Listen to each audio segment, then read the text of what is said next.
안녕하세요. 라디오 방송 김상순 팟캐스트 한중관계 시리즈 첫 번째는 한덕수 국무총리와 회담에서 진지하게 방한 검토 언급한 시진핑, 냉정하게 무관심해야 하는 이유 편입니다. 우한 폐렴 코로나 팬데믹으로 연기되었던 2022년 제19회 아시안게임이 지난 9월 23일 밤 8시 중국 절강성 항저시에서 45개국 11,970명의 선수단이 참석해서 역대 최대 규모로 개최되었습니다. 개막식 참석을 위해 항저에 도착한 한덕수 국무총리는 개막식이 열리기 전인 오후 4시 26분부터 5시 52분까지 약 26분간 동시 통역으로 시진핑 중국 국가주석과의 회담을 가졌는데요. 시진핑은 인사말에서 방한 문제를 진지하게 검토하겠다며 윤석열 대통령에게 안부를 전해달라는 말을 우리 측에게 먼저 건넸습니다. 한국의 언론들은 시진핑의 방한 발언에 고무되어 이 부분을 크게 보도했었는데요. 그러나 중국은 늘 그래왔듯이 이번에도 두 가지 이중 플레이를 펼쳤습니다. 첫째, 정작 중국의 외교부나 관변 언론에는 시진핑이 방한을 진지하게 검토하겠다는 표현이 빠져 있습니다.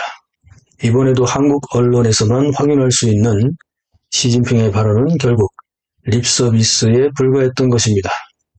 두 번째는요, 중국 외교부 홈페이지와 관변 언론의 발표에 한덕수 국무총리와 시진핑의 회동 사진은 유일하게 정자세로 정면을 향한 그런 사진을 배치해서 시진핑이 다른 정상급과의 회동할 때 서로 웃으면서 악수하는 장면과 대조되도록 했다는 겁니다. 사실 시진핑이 한덕수 국무총리를 만난 것은 아시안게임에 통상적으로 우리는 문화체육관광부 장관을 파견했는데 한국이 이번에 국무총리를 파견했던 것에 대한 예우를 한 것도 사실 아닙니다. 단지 아시안게임 개막식에 참석한 각국의 정상급들과의 연쇄회담의 일환이었을 뿐 한국을 배려한 것은 아니었던 거죠. 결국 특별한 의미는 없었고 정상급인 국무총리가 왔으니 다른 국가의 정상들을 만나는 것처럼 만났을 뿐이라는 것으로 단순하게 해석해야 합니다.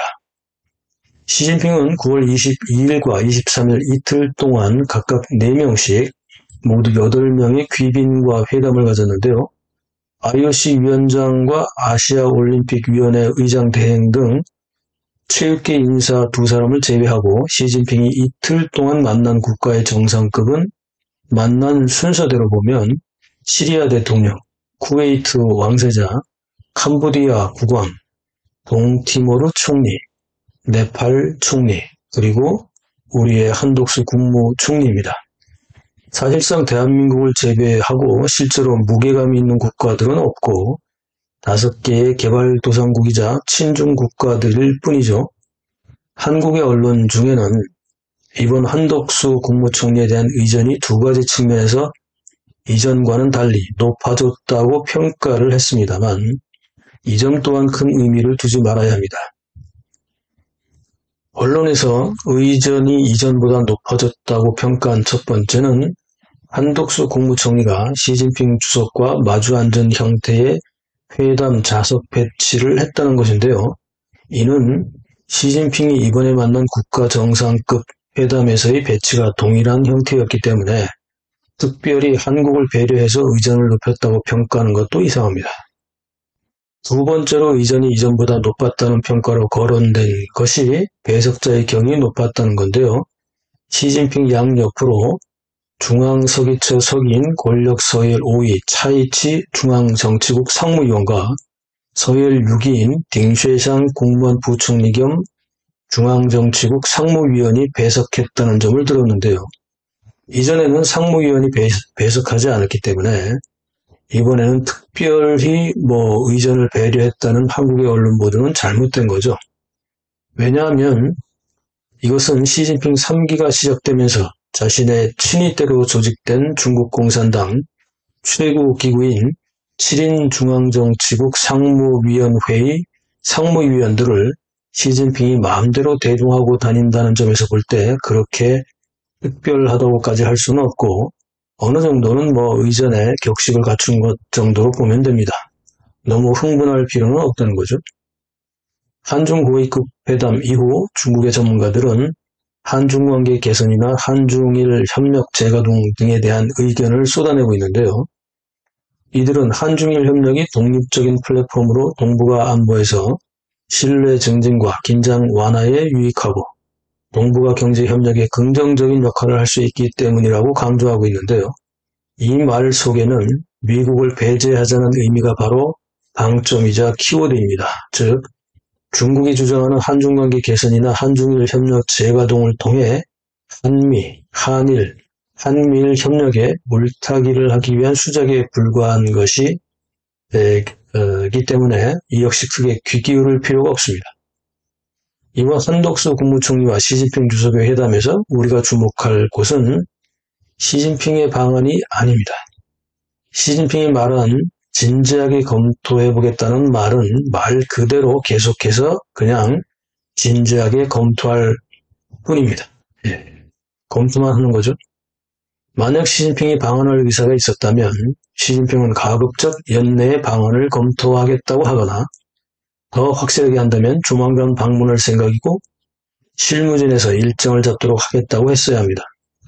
중국에서 검토는 아무런 결과가 없다는 의미도 내포하기 때문인데요. 별 의미가 없죠.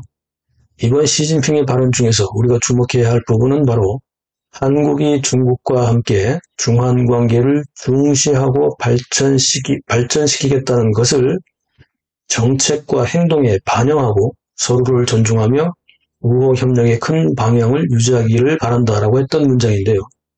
이게 바로 방점은 정책과 행동에 반영하라는 것에 있습니다. 즉, 14억 시장은 언제든 개방되어 있으니 한국의 경제와 공급망 측면에서 중국과 잘 지내려면 중국의 핵심 이익을 존중하고 한중 관계를 발전시키는 실질적인 정책과 행동을 하라는 것입니다. 그래야 시진핑이 방한도 고려하겠다는 것이죠. 한마디로 이번 한덕수 국무총리와 시진핑 주석의 고위급 회담 내용에는 알맹이가 없습니다. 시진핑은 방한하지 않을 뿐더러 오히려 한미 관계를 이간질하고 한국의 중국의 핵심 이익을 중시하고 친미 정책을 버리고 친중 정책으로 돌아설 것을 요구한 것에 불과합니다. 한국 언론들은 일부는 마치 시진핑의 방안을 적극 검토하는 것으로 오도하고 있지만 다른 한편의 언론들은 나름대로 중심을 좀 잡고 시진핑이 조건부 방안을 내걸었다는 점을 강조하고 있습니다. 그러나 한국 언론들은 내심 시진핑 방안에 대한 기대감을 가지고 있는 것이 공통점이기도 하죠. 중국은 올해 5월 22일 류진숭 중국 외교부 아시아 담당 국장이 비공식 방안에서 윤석열 정부에게 한중 관계와 관련한 중국 정부의 사하 불가 방침을 통보했습니다. 이 네 가지 불가는 첫째는 대만 문제 등 중국의 핵심 이익을 건드리지 말 것. 둘째는 친미, 친일 일변도의 외교 정책을 하지 말 것. 셋째, 한중 관계가 긴장되도록 하지 말 것. 넷째, 한국의 대북 주도권 행사를 하지 말 것이라고 합니다. 이 네 가지를 하지 말아야 중국이 한국과 협력할 수도 있고 고위층과 시진핑 주석도 방한할 수 있다는 겁니다. 중국이 윤석열 정부에게 제시한 사하 불가 조건은 지금 어떻게 되었을까요? 전혀 반대로 하고 있죠. 한국은 중국의 사하 불가 조건을 하나도 받아들일 마음이 없고 오히려 그 반대로 가고 있습니다. 이런 상황에서 시진핑 주석이 한덕수 국무총리를 만난 자리에서 진지하게 방안을 검토할 것이니 친미 노선을 중단하고 친중으로 돌아오라고 요구한 것에 불과한 이번 회담의 의미를 우리가 언론처럼 확대 해석할 필요가 없습니다.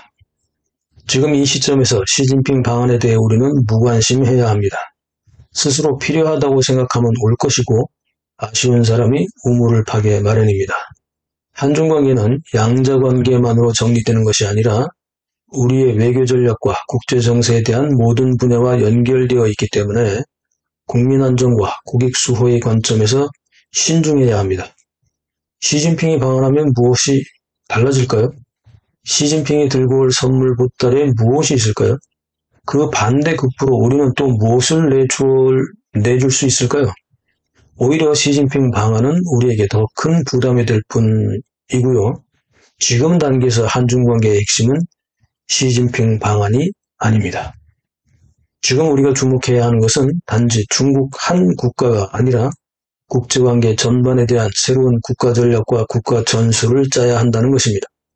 그 중에 하나는 중국에 경사되어 있는 우리의 경제 안보를 어떻게 해결하는가에 초점을 맞춰야 하고, 앞으로 한 국가의 경제가 절대로 종속되지 않도록 핵심 자원과 부품 공급망의 다중 안정성 확보와 함께 수출 시장의 다변화에 초점을 맞추어야 합니다. 오늘의 주제에 대한 결론은 이겁니다.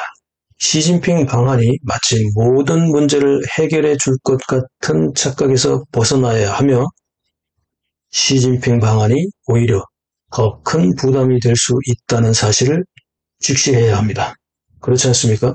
오늘 주제 어떻게 들으셨나요? 댓글로 소통하시죠. SNS 공유, 구독, 알림, 좋아요 눌러주세요. 감사합니다.